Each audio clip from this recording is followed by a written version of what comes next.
Hello, my name is John Moran. I am currently living in Belgium. I'm originally from Philadelphia. I am mainly a sculptor. I work with a lot of figurative elements in my work, but most of my work tends to lean towards political and social injustices. Yeah, a lot of the figurative work often draws from like historical artwork, and specifically drawing from like a lot of images of martyrdom. So like these teddy bears that I'm making, they're kind of like, they have this like element of nostalgia.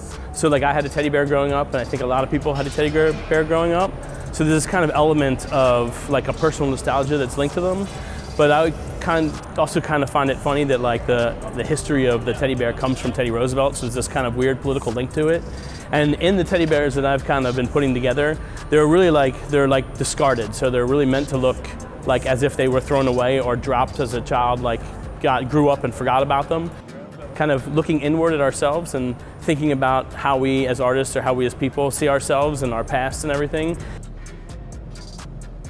But then on the inside, there's these human elements. So the eyes and the kind of innards are very human. So it seems to be very much like, even though this kind of detritus or thrown aside, trashed bear still has this really important or like very much lifelike element to it. So in these bears, one of the things I'm doing is like bringing texture to the surface with this wire brush. And originally when I kind of discovered the wire brush technique, it was supposed to look like matted fur, like really light. But now as I do it, I actually really dig the brush in there, so it peels the glass up and it looks really like kind of dirty and torn up. Once these are out of the oven, basically they'll get completely like matte, like sandblasted, with the exception of the guts, the noses, and the eyeballs, so that those things will really pop. Like the parts that are really still very human will stand out compared to the parts that are matted and looking like rotten old fur, basically.